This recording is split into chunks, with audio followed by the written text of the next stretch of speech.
So nandito tayo ngayon sa Mandulog, no? Mandulog River, Barangay Mandulog.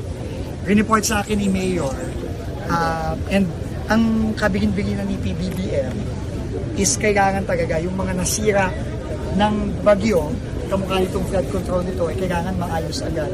Bago mag-start na naman yung tag-ulan ngayong 2026. So, dalawa ang naging cause ng problema. No? Unang-una, lumaki yung Mandulog River, no, sa loob, doon sa riverside. Pero dahil merong butas doon sa may tulay doon na hindi din tapos, na 4 years na pala hindi tapos yung tulay, dahil may butas doon, pumasok din yung tubig dito sa side ng community. So yung flood control nasira sa side ng river, sa side din ng barangay. So naipit, no? At ang daming mga batong malalaki na pumasok. So yung dalawang problemang yun, kailangan natin ma-address. Kasi unang-una, kailangan maayos ito kasi nakita nyo naman, mabutas na doon and nasira na rin yung sa side ng river, kailangan maayos yun. So, kausap natin yung contractor, yung Jewish contractor. Since kasama pa to sa warranty, gagawin nila to, sisimulan na nila ngayon, tatapusin nila yung pag-ayos until before the rainy season sa June. Yun ang commitment nila kay DE. And si DE nakatutok yan. Walang gastos yung gobyerno. Mukhang tama naman yung design, although papadouble check pa rin natin, pero kailangan matapos ito at masara. Okay, ang isa pa natin kailangan isara yung butas doon sa may tulay. So, ang instruction ko, kailangan gawa ng paraan nila DE. Kahit temporary muna, masara yun. Kasi pag hindi natin isasara yun, sisirain na naman pagka meron na naman bagong basya o sendo, sisirain na naman ng tubig ito. Gagawin natin ngayon. At the same time, mukhang meron kami nakikitang problema sa river kasi bumibilis yung tubig. So mukhang ang suspetsya namin, I don't know kung tama, pero parang merong quarry operations doon na nakaka-aggravate dito. So nag-commit naman si Mayor na he will address it, na we will support him.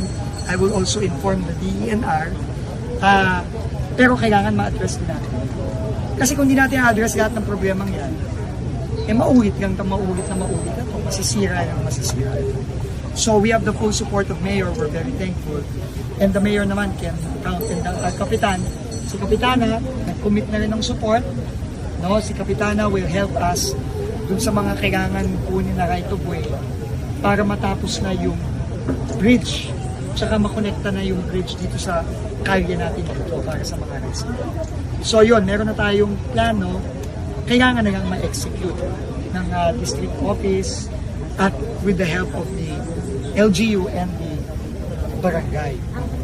Nandito naman, nag-commit naman si Kapitana sa atin. So, meron tayong game plan. Ang plano natin, matapos itong pag-repair before June and maghanap tayo ng way na masara yun at magkaroon na naman ng problem. Yes. So, Second lang natapos yan at saka lower. ano ba ang budget mo dito? Natapos November 2025. November 7, 2025. Oo. 96 million. Bago lang. So, pero kailangan kasi kasama sa warranty yan. So, walang gastos ang gobyerno dito sa pagpapaayos nito. How do you plan to, although may barangay touch na, pero mapapabilis yung pag-address dun sa problem na closure dun sa bridge na? Kailangan muna natin makuha yung right of way. Kasi hindi natin masasara yung gap kung hindi natin magawa yung connection sa tunay. So kailangan sabay gagawin. Or pag-iisipan natin, baka naman pwedeng may gawin tayong paraan, temporary muna. Baka magagawin muna tayo ng steel piles muna ko, no cover. It's Ibang contractor na yan. iba. In fact, papabid na yung Friday po. approach This Friday. Kailangan ng talagang tulong ng Kapitana para sa ni Mayor para dun sa right of way. Next question.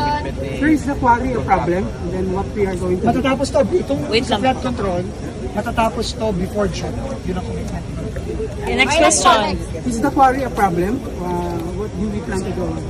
If it's an illegal quarry, it's definitely a problem. So I will leave that up to the mayor to investigate. But I will also inform the DNR so that the DNR can help me. Kasi pagka illegal quarry, ibig sabihin hindi siya dapat nandun. And nadi-disturb yung natural flow ng river. No, yun ang kailangan iwasan natin.